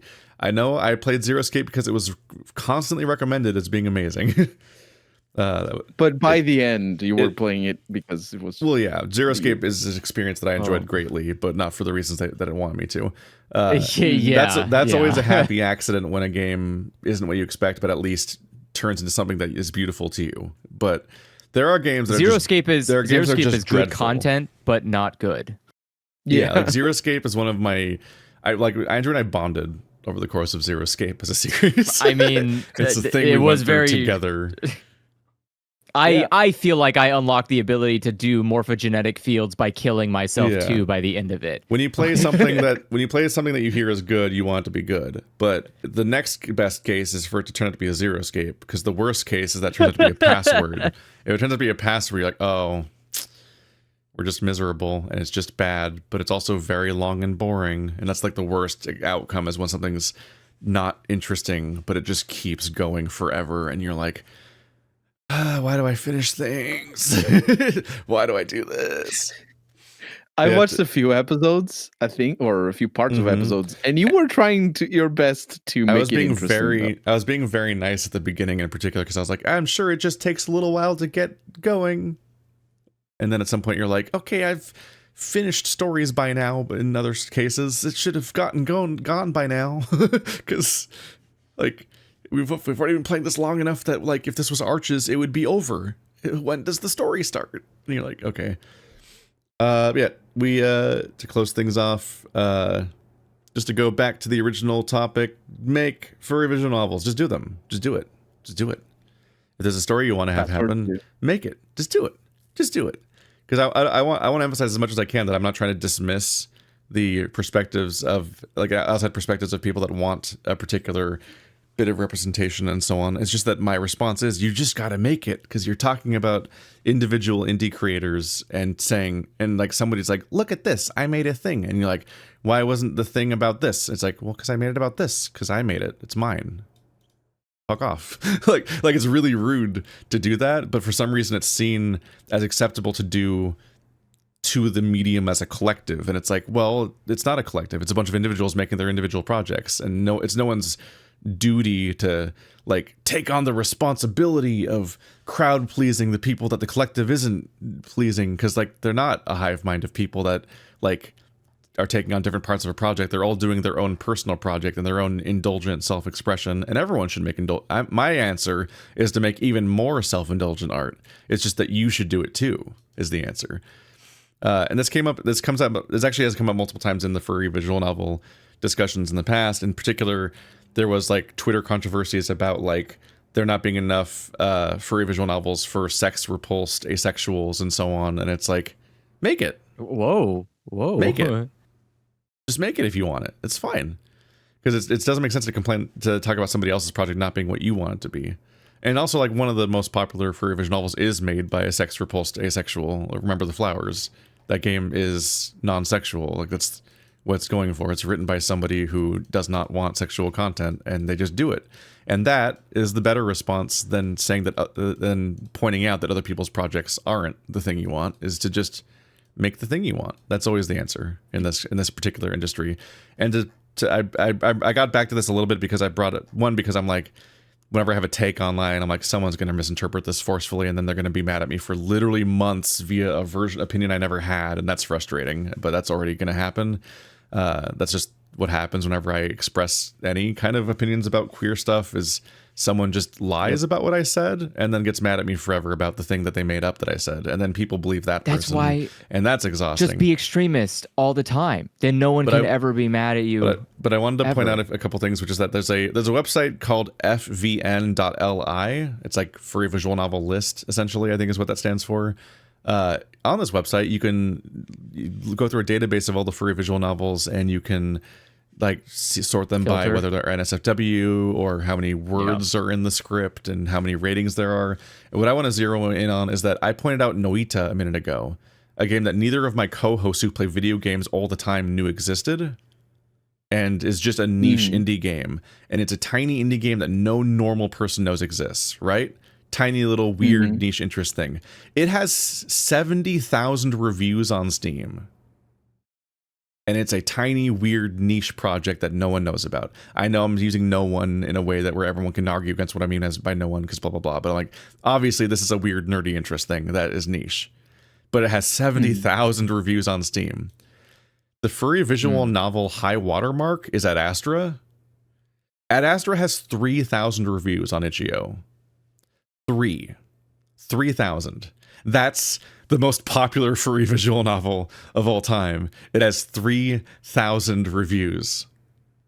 That's how niche and indie this is, and personal and individual. As much as when you're buried in furry visual novels, it feels like it's a huge fandom and all this stuff's going on. No, it's tiny projects that make very little money, made by 2 people in most cases, and you can do that. That's what I'm trying to say. I'm trying to empower people a little bit and point out that you can just do this, because like the ceiling is extremely low here.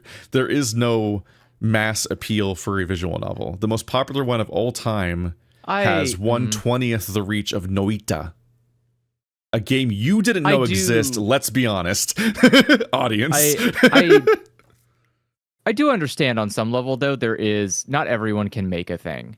Yes, they can. No, they can't. No, they can't. I would love to make a lot of stuff, but I would love to make a lot of shit. But I know for a fact that what I would make would not be worth the effort, the time, and even the paper it was written on. That's like excuses. That's not excuses. I'm acknowledging that it's better to not waste my time on something that's not going to be valuable or beneficial to anybody, rather than taking that time and finding something that is good that I enjoy and then just going from there. Yeah, like not everybody is. The problem is that the furry fandom is about that. It's about doing that. That's what the community's for. Can. That's like, I'm just saying that that's like the defining spine. That's like the spine that holds the entire fandom up, is that like everyone makes stuff in this fandom in one way or another, be it like YouTube content or music or comics or visual novels and art and writing and things. And when you go to a furry convention, there's just this massive marketplace area, because that's just like, that's the defining thing. Like, that's what happens. You go to the dance show to watch the dancers in their fursuits. You see everyone in their fursuits because that's a craft that people make or buy, and those are all being made within the fandom, and it's super niche.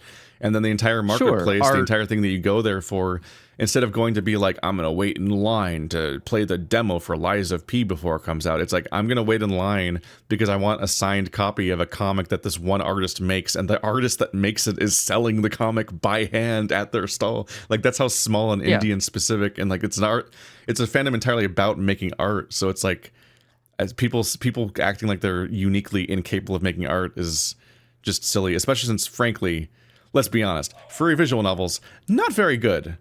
99% of them really poorly edited and not especially, and they're written by novices that don't particularly know what they're doing. So it further removes the excuse that like people are like, oh, well, if your standards are already that you think furry visual novels are good enough to occupy your interest and so on, when almost none of them are especially well crafted as far as like fiction goes, because there's no editorial process, there's no publication process.